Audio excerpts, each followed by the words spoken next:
minutes to go. Oh, wait. We're hearing it now. The pick is in. Let's go to the commissioner and see what happens.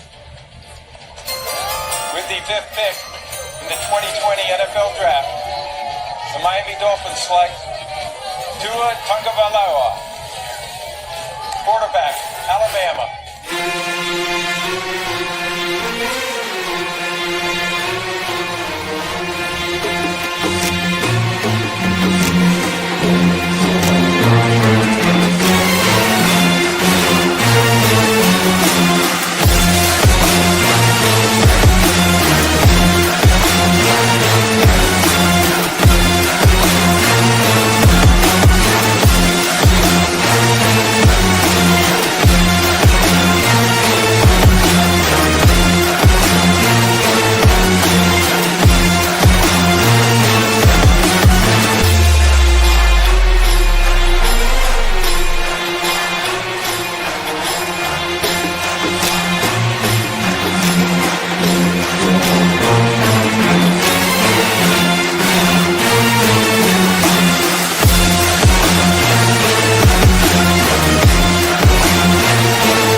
Because I know somewhere deep down in my heart, I still love you.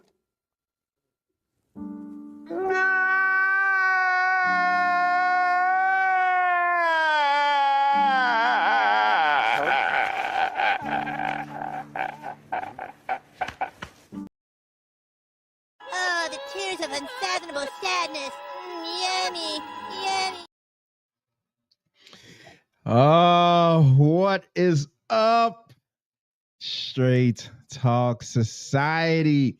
Welcome back to another episode of Beyond the Scoreboard, the post-game show for, I'm not going to call them good guys, the Miami Dolphins. Listen, one thing about me, I show up regardless. Win, lose, or draw, I do show up, unlike other fan bases that go in hiding, namely the Dallas Cowboy fan base. I'm here. Shout out Eddie Israel in the building. Shout out to Ricardo in the building. Shout out to those of you watching over on Twitter. If you don't know me, shout out Cowboys for life.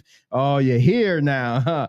Hey, if y'all don't know me, I am Mr. Straight Talk, the man with the greatest beard on YouTube.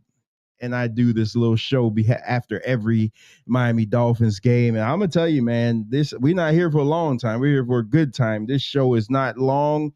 I like to call this is the Dolphins crying towel, because that's exactly what we're going to do today. Man, the Miami Dolphins, the team that I've been watching since I was a little kid. I'm 45 years old. I've been watching the Dolphins ever since I was a little kid. This team has brought me nothing but misery. I've never seen them really good. I've never seen them Super Bowl good, because when they were in the Super Bowl, I wasn't born yet. So I don't look to that. I'm not like, oh man, 72 Dolphins. That's not my story. I'm saying do it now. This was atrocious. What I saw today was a team that absolutely quit on their coach.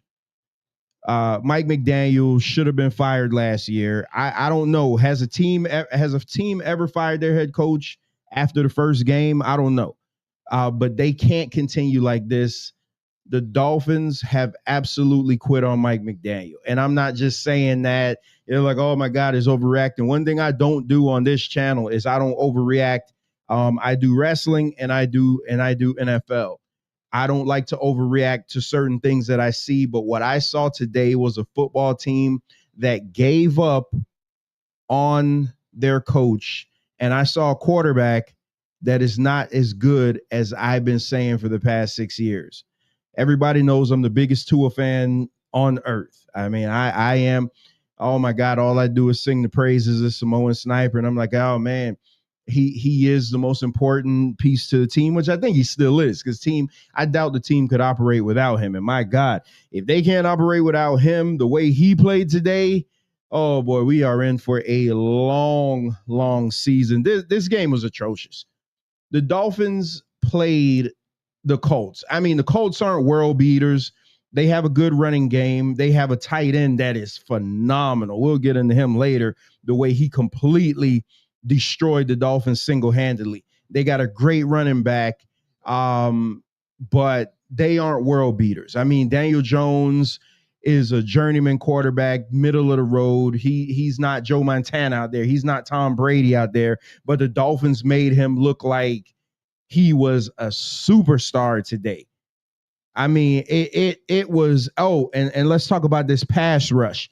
This pass rush, we kept talking about, the Dolphins pass rush is going to be so elite. The Dolphins pass rush is going to be so great. We got Chop Robinson. We got Jalen Phillips. We got Bradley Chubb. We got Matthew Judon. Oh, my God. Quarterbacks are going to be just running for their lives.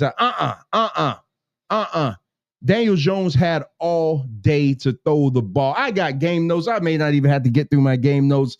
The game was horrendous. On every facet of the game, the Dolphins look like ass, just complete ass. They were not prepared, and that is a reflection of the head coach. Because, let's go back in history when Brian Flores was here. Brian Flores had a team that obviously was tanking. Oh, by the way, they were tanking for Tua. Brian Flores had a team that absolutely was tanking the season. We all know that they were tanking, but he still got the best out of that team, and they played for him. They believed in him, and they fought hard for him. What I saw today was a team that was like, hey, we could care less about you, Mike McDaniel. And why should they? Why should they? Mike McDaniel, the best thing about Mike McDaniel is he wears the best warm-up gear in the NFL. I want the sweats that he wears. His shoe game is awesome. His glasses are awesome. He wears nice watches. But when it comes down to just X's and O's, he's always tries to be the smartest man on the field and ends up looking like the dumbest.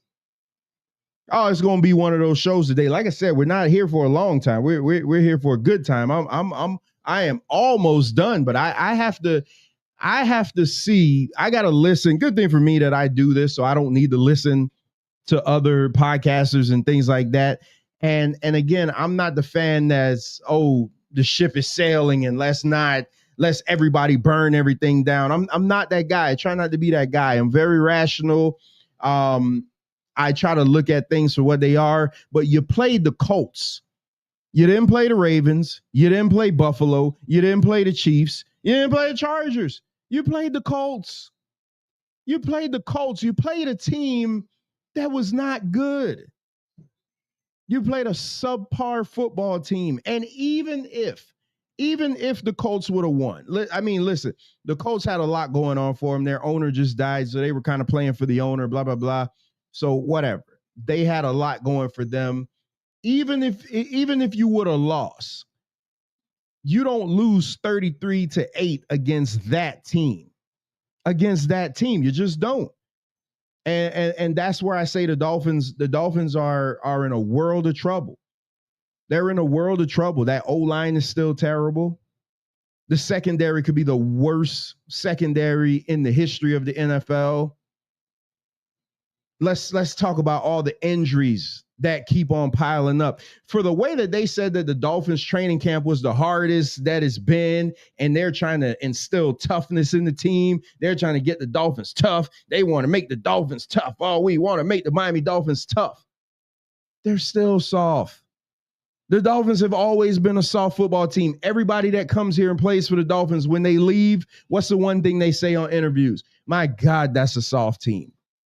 My God, what a soft football team. They're just leisurely. They just, oh my goodness. What a soft football team. And all that reflects on the coach. It reflects on the coach. Remember last season when I said, hey, we need to get Mike Vrabel in here. Everybody's, oh, well, why do you want Mike Vrabel? We don't need Mike Vrabel, because at the very least, he'll instill some toughness in this team. This team has to get some toughness about them to compete.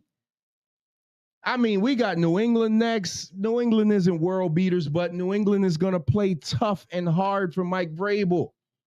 Then you got, we go play our daddy in week 3 on a short week Thursday night, so you know what's going to happen there. You know, Buffalo is gonna wipe the floor with us. You had a chance to make a statement in this game, and you just crapped the bed. Just absolutely crapped the bed, man. Let's get into my notes that I took, man, because y'all know I do take game notes. So first quarter notes, my observations. Shout out to Stu Gotts, his weekend observations. I'm not going to take those. I will just say my observations. The Colts offense, Indy just moved the ball easily on the open drive. Miami's pass rush was ineffective. Again, those 4 pass rushers that they told me was going to be so great and give quarterbacks hell, ineffective. And the Colts tight end repeatedly exploited the middle. Miami has always been a team that if you want to get them, you just throw the ball in the middle. That big tight end, man, that Miami had a chance to get, let's not forget that, just exploited them. The defense, but I say on the first drive, the defense did hold its own. They held them to a field goal. Miami offense gets the ball. A-Chain opens with a solid run, 8-yard run, followed by a short Tyreek Hill catch. The run game stalled. Offensive right guard, our starting right guard, James Daniel, got injured. Again, another injury. Are these guys that poorly conditioned that they're going down like this? Another injury. Then our $53 million quarterback, Mr. $212 million extension, threw a poor pass over the middle to Waddle that just floated like all day. Defender picked it right out of the air. First turnover. Oh my goodness, bro. I'm like, all right, we'll get it back. Everybody settle down. Colts second possession. The pass rush is still weak. Daniel Jones had all day to throw the ball. Daniel Jones literally was looking at his first, second, third, and hell, even fourth progression. And he was just picking Miami apart with the short passes. You know, the one bright spot finally in the first quarter with 13 seconds left, Bradley Chubb finally got a sack on Daniel Jones. Finally got a sack after just completely being destroyed the whole quarter. Second quarter, Colts attack. Jones connects with Pittman for a TD. Miami secondary looked lost on that. Safety and corners had no idea what was going on. They're looking at each other. Miami's next possession, guess what? Tua fumbled. But not only did Tua fumble, guess who forced the ball loose? Former Dolphin great Xavier Howard. Oh my goodness. Indy capitalized on that and quickly went to a hurry-up offense. And Daniel Jones ran in for another TD from the goal line. The offense continues to struggle. Tua was just throwing bad passes all day. No running lanes were open. Indy's safety blitz and crushed Tua. I'm like, my God, is he going to get a concussion this early in the season? Because that safety crushed him. I don't know what the hell the tackle was doing there, just letting him go with a free shot to the passer. You know what it almost looked like? You remember on the movie The Longest Yard when Adam Sandler, started trying to throw the game and his teammates got mad and they just weren't blocking for him or anything? That's kind of what that looked like. They literally just let that defender in and he crushed Tua. I mean, crushed him. I'm like, oh my goodness. Hey, in the same quarter, our best cornerback, Storm Duck, who everything was riding on this season, Storm Duck goes down with an injury. We finally get Indy in a bad position. They got a punt for the first time. Guess what? Special teams runs into the kicker. They get the ball back. And then guess what? They made us pay right after that. That tight end, Tyler Warren at one point had more yards receiving than Miami had total offense. And this was coming from the tight end. Indy eased up late, but they still added a field goal before halftime. Shane Steichen took his He took his foot off the gas a little bit, and he just settled for a field goal. So now we go to halftime. It's 20-0. Colts are up 20-0. The Colts had 250 yards to Miami's 41 total yards for the half, which was the fewest yards for any Dolphin team since 1991. Miami looked overwhelmed. They were ineffective. The O-line couldn't block. Terrible quarterback play. Injuries just mounting up, and no defensive push.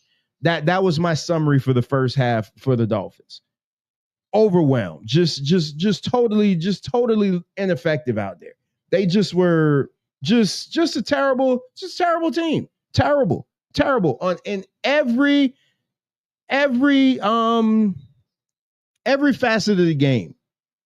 They looked terrible. They were outcoached every situation. At this point, I think Tyreek Hill had one catch and Jalen Waddle had one catch. So you know what's about to happen now. You know Tyreek Hill is trying to be a good soldier. He's on the sideline pumping everybody up. Oh, and the one thing I will say, this is what's made, because again, I've been the biggest Tua fan. Everybody knows I love Tua since Alabama. When I first saw him play, I'm like, hey, the Dolphins need to give up everything they can for this guy. I've always said that. I've always been Tua's biggest supporter. But the thing that pissed me off the most and made me turn on Tua today is not how terrible he's played. He's played this bad before. Go look at some of those Buffalo games. He's had terrible games before. But what absolutely pissed me off about this is he is on the sideline with Mike McDaniel smiling. Bro, you are literally throwing this game and you have the audacity to be making $50+ million and be standing on the sideline with your head coach that's on the hot seat, smiling, like laughing and smiling, like life's a game, like life's a joke. Bro, like what are we doing? It was that moment, and it was more than one moment. It didn't just happen one time, but it was that moment that made me turn on to it. Because I'm like, listen, you know, you got your money and now you're putting us in these terrible situations and you just don't care. You and Mike McDaniel just chucking it up, just laughing and giggling. Maybe he's one of those guys. I give him this benefit of the doubt. Maybe he's one of those guys that don't know how to react to adversity. They laugh. You know, you got some nervous people when they get in adverse moments and stuff like that. They just sit there and they laugh and they giggle, they chuckle because they're like, oh my God, I don't know what's going on. I don't know what's going on. So maybe he's that type of guy. So maybe I'll give him a mulligan on that. But I can't see you as Mr. 50 mil sitting on the sideline chucking it up.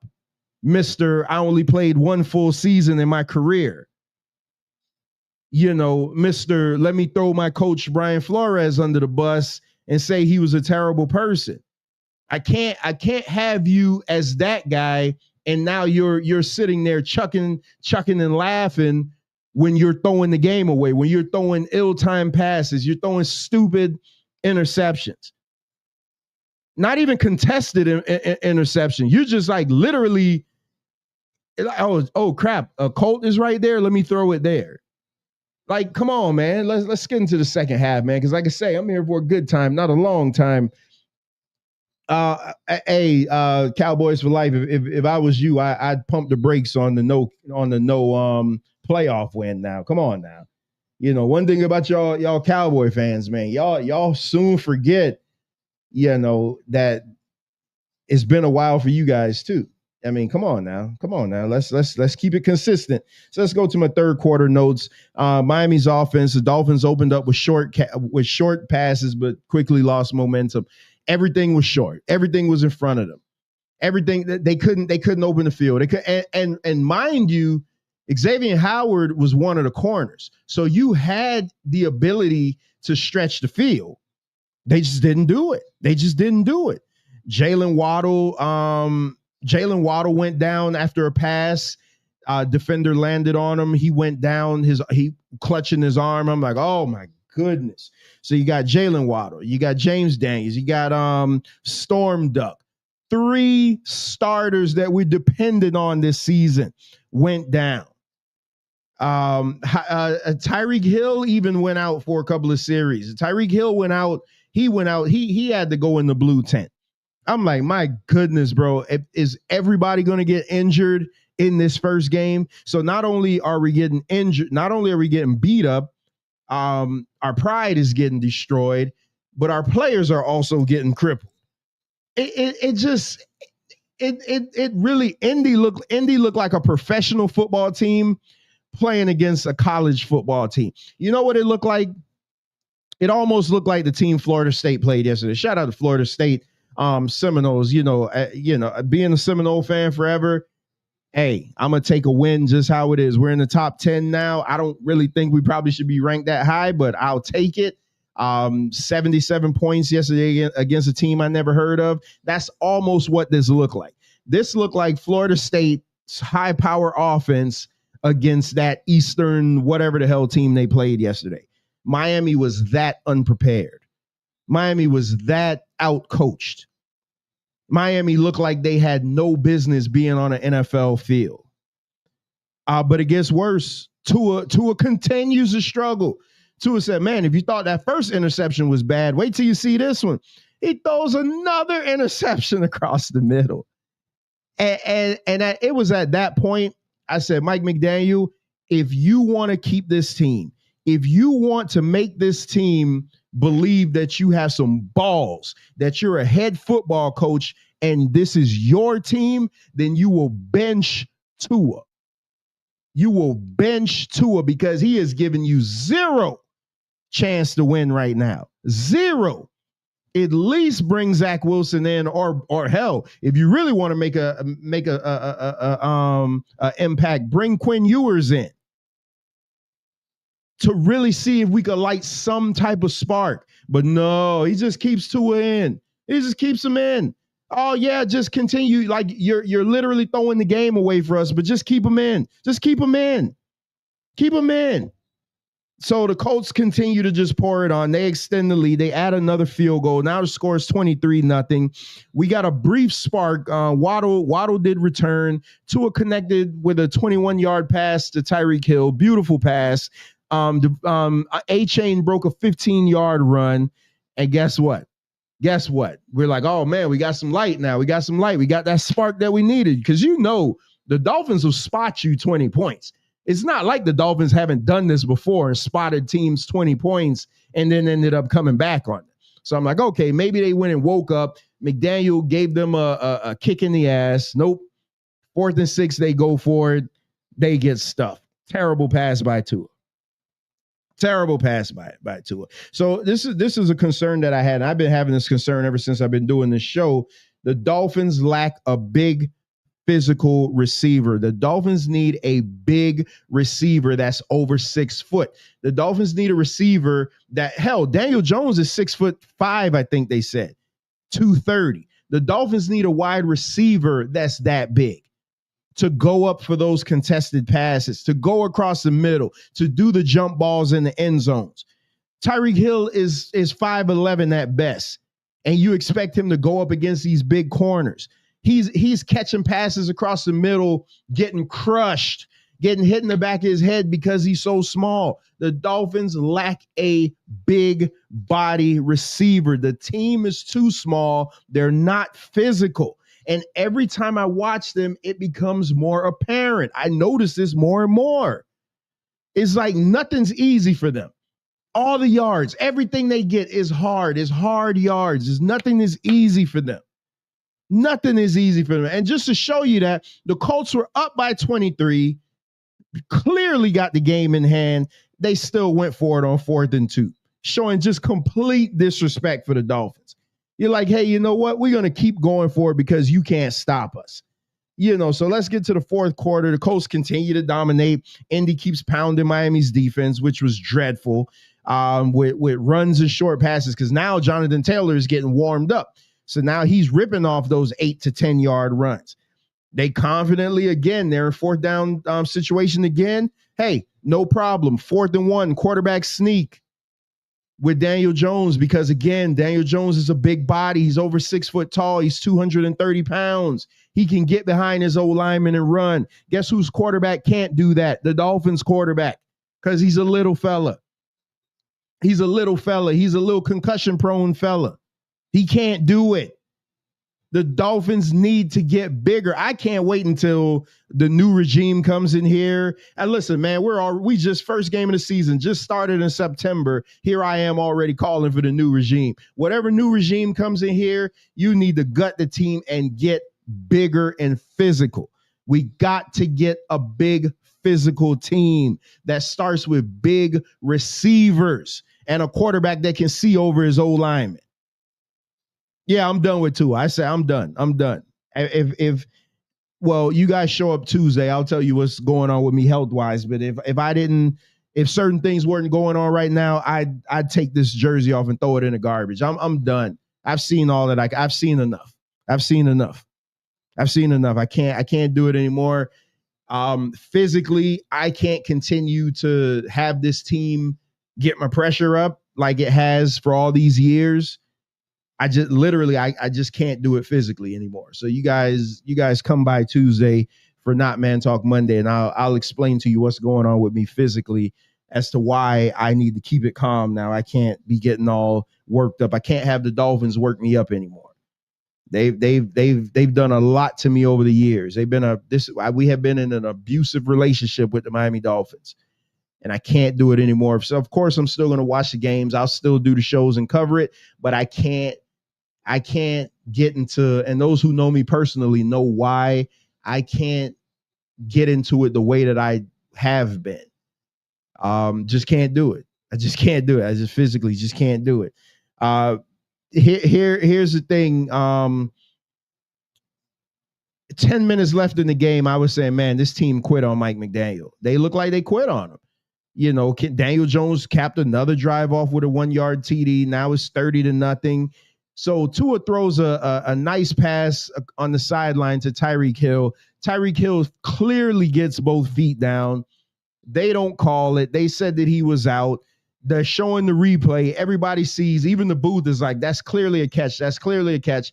Mike McDaniel, who calls coaches challenges when he obviously shouldn't be calling them, doesn't throw the flag. The one time you're supposed to challenge it, when you're going to win the challenge, he doesn't challenge it. This guy challenges everything. This guy challenges the spot. This guy challenges everything.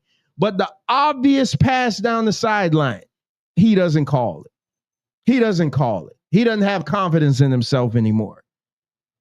But on the next play, Devon Achane gets a nice 26-yard run, best run of the game, setting up Miami's first trip inside the 10. And right after that, guess what happens? Miami gets called with a 12-men in the huddle penalty. You can't make it up. Undisciplined, stupid, undisciplined football team. Dumb team. 10, they get hit after that nice run that finally gets them within the 10.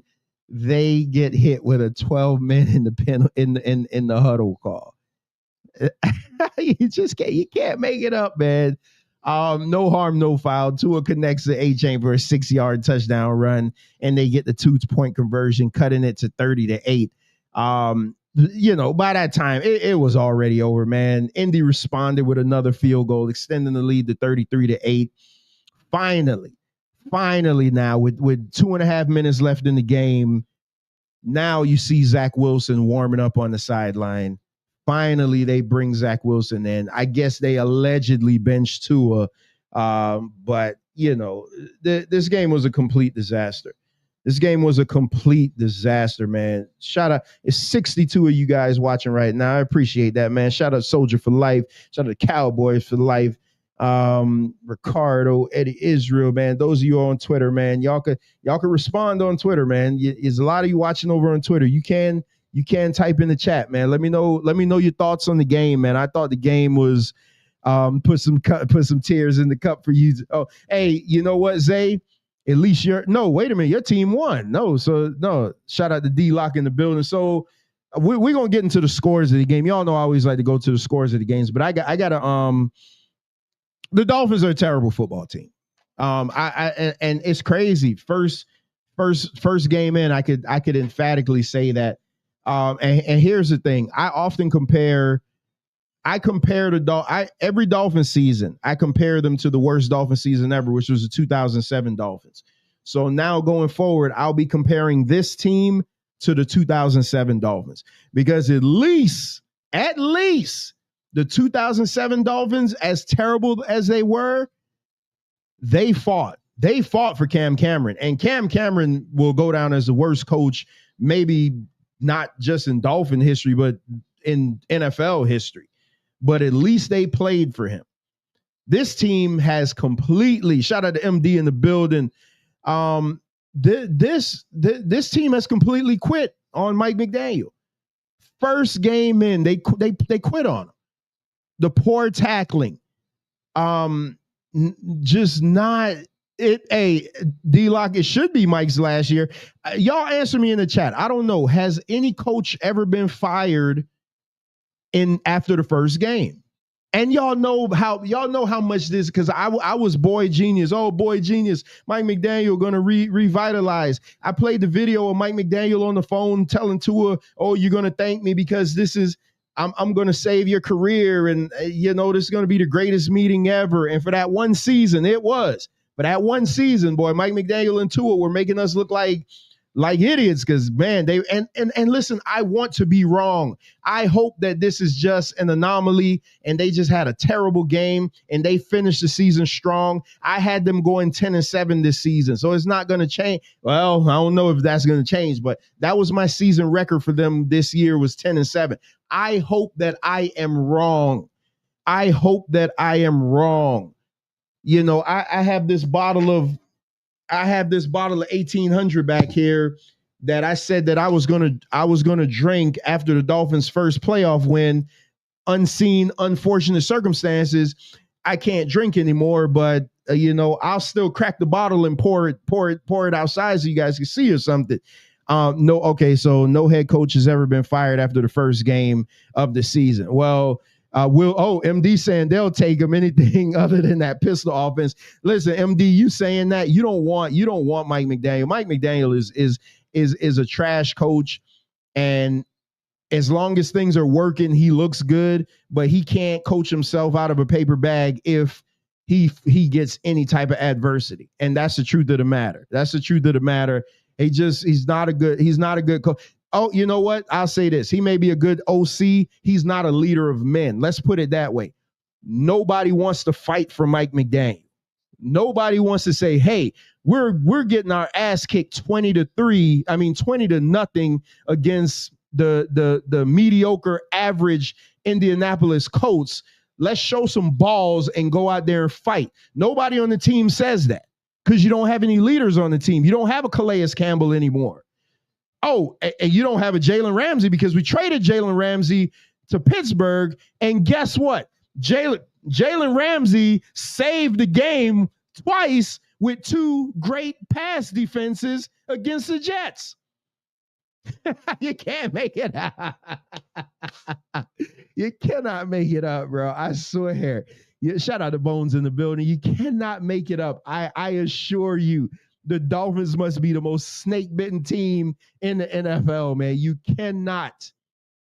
cannot make this up, man. But let's go to the scores of the games, man. And I'll let me go to the scores in the games. I don't like this show to go too long.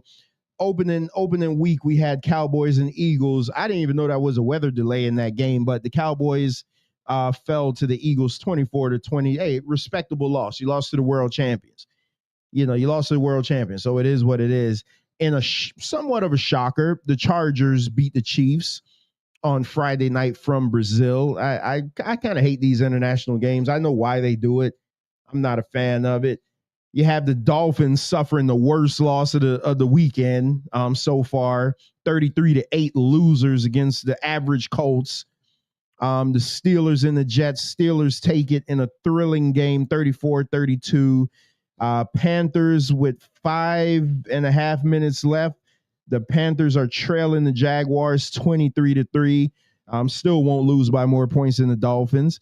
The Cardinals look like they had a fight against the Saints. The Saints is led by Spencer Rattler. So the Saints is a team that we probably thought had the worst quarterback play. Hey, the Dolphins say, hold on, hold my beer. Hold my beer, buddy. We're going to show you some dreadful quarterback play. Hey, the Russell Wilson-led Giants, Mike's team, Giants got throttled, but still not worse than the Dolphins, 21-6 against the Commanders. So the Commanders still making strides from last season. The Buccaneers with the 3-point win over the Falcons. So MD's Falcons fall to Bones Tampa Bay Buccaneers. Oh my goodness, the Bengals 1-point winner against the Browns. Ooh, that one was a nail bite. I gotta see the highlights of that. The Raiders winners over the Patriots 20-13. And right now in the late games, the 49ers and the Seahawks are tied 7-7. Titans and Broncos are tied 3-3. I want to catch that game because I want to see how Cam Ward looks. The Packers are up 7-0 over the Lions. They got the Packers projected to win the NFC just because of that Parsons trade. Texans and Rams are tied up at 0, and tonight you have the Ravens and the Bills. That should be a great one. The Dolphins' dad, Josh Allen. Let's see what he do against their other dad, Lamar Jackson. So you got their dad is Josh Allen, and then their stepdad is their abusive uncle is Lamar Jackson, because he beats us up pretty good too, but nothing like Josh Allen does. And then tomorrow night, Monday Night Football, you got the Vikings and the Bears, and that's what you got on the slate of NFL. So let me go. I want to go through this. So Bones is saying, that was some BS. Oh, so I'm thinking it might have been some controversy there. Let's see. All right, so let's get into these stats, man, and then we can get out of here. So Tua, Mr. $53 million, Mr. $53 million man, or 50.3, one of the two. 14 for 23, 114 yards, 1 touchdown, which that touchdown should have been all credited to A-Chain, because A-Chain, that's the hardest I ever seen a guy work for 6 yards. 2 interceptions, terrible interceptions. Zach Wilson, 5 for 8, 32 yards. A-Chain, 7 carries, 55 yards. Again, we're not utilizing the run game at all. We can't run the ball. We can't open up holes. This was the stat that just shocked me. Ollie Gordon, our secret weapon, Ollie Gordon II, 2 carries for 4 yards. Why don't you feed that monster? You obviously see A-Chain can't run between the tackles. Why don't you run a 2-back set and feed Ollie Gordon? 2 carries? 2 carries for the guy that's our secret weapon in the run game. 2 carries for 4 yards. Tua had more yards than Ollie Gordon. Tyreek Hill had 4 catches for 40 yards. Jalen Waddle, 4 catches for 30 yards. A-Chain, 3 for 20. Tanner Connor, 2 for 20. Listen, man, our tight end room is horrendous. I don't know what's going on with Darren Waller. That experiment has failed before it even started. Just terrible. Just terrible. We have no tight end. You look at the Colts tight end, that guy is like 6'4", giant, can work the middle of the field, can catch, even work the sideline. Tremendous tight. Oh, yeah, you know what? Kind of like the tight end that we had last year, Jonnu Smith, that we traded away to Pittsburgh. Hey, remember that guy? Shout out to Med Boy in the building. Hey, Med Boy says that he's a Colts fan.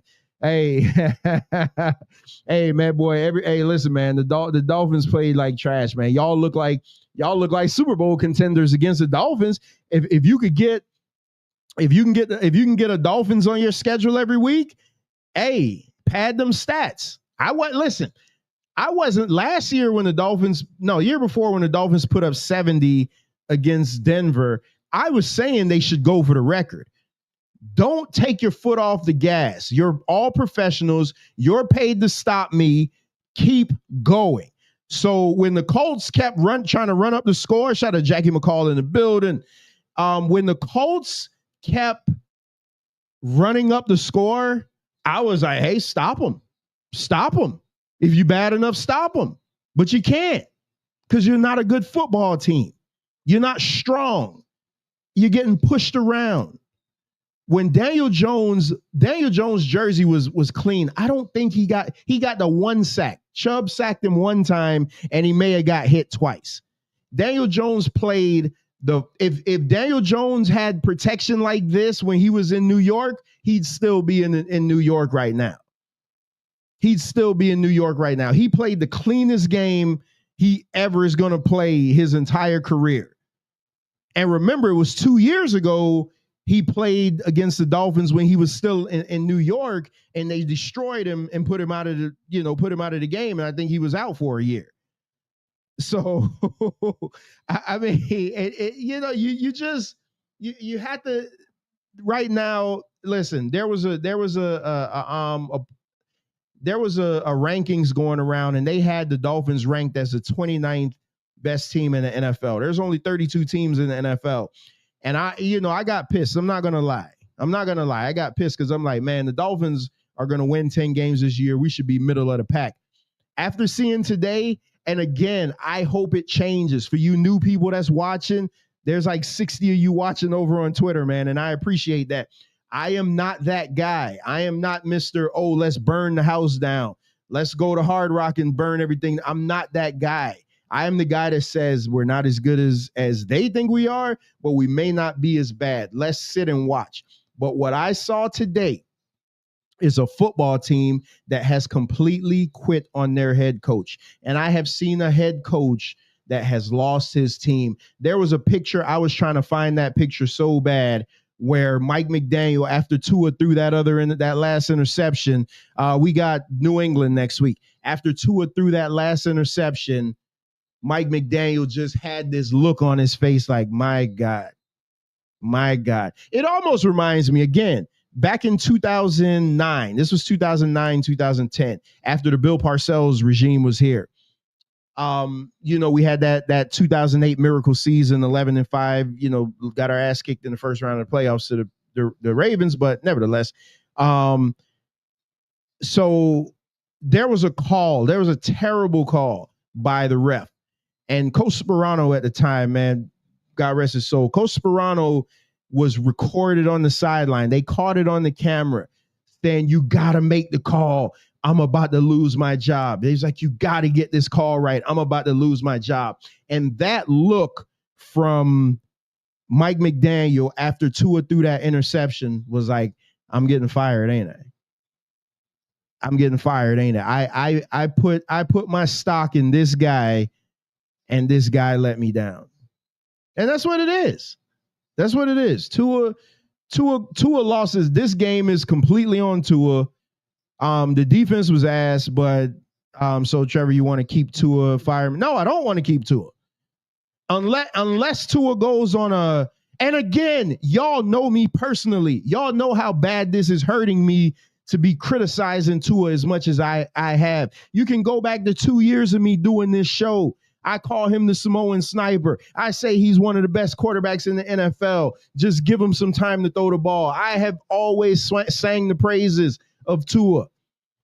But what he did today, and for him to sit on that sideline and laugh and chuckle and giggle, and Mike McDaniel not bench him, nah, this is a complete lack of institutional control. Complete lack of institutional control. And Chris Greer, you don't get a pass either, buddy. You're just not out in the open for us. You're just not out in the open. But your seat is fire hot because none of your moves are panning out as usual. None of your moves are panning out. You traded Ramsey. You traded Jonnu Smith. And for what? We got Tanner Connor. We got Minkah Fitzpatrick back, which, by the way, Minkah Fitzpatrick got hurt today. We have 4 guys go down in today's game. 4 guys went down. 4 guys. I almost said we have more injuries than we have points, but we did get a touchdown late. Bro, listen, we have 4 guys go down today.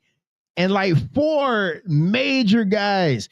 Yeah, see, Bones says it. I have been Tua's biggest supporter. Everybody knows that. Everybody knows that. Like, nobody defends Tua more than me. Nobody. But at some point, you got to be like, you know what? He's just basic. Average. Just an average guy. He's a system guy that if you put the right pieces around him, and you guys notice why you guys notice why the big decline this year. Well, the decline started from last season, but you notice the decline, the absence of the run game. Again, what do I stress? What do I always talk about? You got to be able to run the ball. Why did Florida State destroy Alabama the way they did? Because they could run the ball. You control the line of scrimmage. You run the football, you make that line get a little nervous, and then you could pick them apart in the middle. You could spread the field. But if you can't run the ball, they just going to stack 8 in the box every time and dare you to beat them. And that's what the Colts did. The Colts literally stacked 8 in the box and said, hey, beat us. And every time he threw the ball deep, it was an interception. Every single time. Every time he went deep, it was an interception. And because the Dolphins receivers are only 5 foot tall, you don't have anybody that can go up and get anything. Listen, I'm not the smartest man anywhere. I never claim to be the smartest man. I am a football fan, just like everybody else. But when I watch the game, I see certain things. I'm like, if you do this, then this will happen. I mean, I think Aaron Rodgers had 4 touchdowns today. Old man Aaron Rodgers. Well, that started when he played the Dolphins last year because he had his best game against the Dolphins. Telling you, man, hey, if you're an NFL team and you need a slump buster, you should do a FSU podcast. Listen, I've been wanting to do a college football show with MD, because he a Georgia Bulldog fan. We just never been able to work it out. But if you're a football team and you need a slump buster, I always talk about the fat chicks. If you need a slump buster to get you over the hump, when you see the Dolphins on your schedule, you should be laughing like, oh, yeah, we about to eat. We're about to eat, baby. And it's hard for me to say that. But it is what it is. So, hey, man, thank you guys for coming through. Y'all know I normally drop the link so everybody could talk about their team. But because this is the first show back, I ran long with the rant. So I'll drop the link after next show. We'll be back next week, Lord allows, for the post game, the Dolphins and the Patriots. Listen, man, if you can't beat the Patriots, then you really need to just get the hell on. Because if after that, then the schedule just goes in the murderous row. So if you can't beat the Patriots, then just stop playing. Just go ahead and rest everybody, trade everybody, so we could get the number 1 pick. Go ahead and do that. Because next week, I can't believe it. I'm saying this. 1 game in the season, and the Dolphins are already facing a must-win game. It's just the insanity of what I just said. 1 game in the season, and we're already facing a must-win game. Hey, man, appreciate you guys coming through, man. I am Mr. Straight Talk. Tune in this Tuesday. We'll be back Tuesday for Not Man Talk Monday. I'll let you guys know what's been going on with me. I had some scary things happen, man, health-wise. So I'll let you guys know what's going on with me and why I'm not going to get overly crazy about the Dolphins like I have been these past 20 years and lose my mind over them, because I can't let them affect my health. So tune in this Tuesday for Not Man Talk Monday. We'll probably get started like about 6:30. The whole crew should be there. Mike, Wayne, and Kev and myself. We've been gone for a month. This is actually the first show we've done on the channel in a month, just because of things that's happened to me in my personal life. But I think I'm cleared to go now, so we won't be going as hard. but we're going to be back in full swing. So appreciate you guys for coming through, man. Those of you watching over on Twitter, man, I appreciate it. If you could just come on over to YouTube and comment or like the channel, man, however you want to do it. Nevertheless, though, I do appreciate you guys for watching. We'll be back next week, Lord allow. Hey, football is back, baby. Some of us are happier than others. And you got guys like me that's just like, already. My goodness. It is what it is, man. Appreciate you guys for coming through, man. Peace.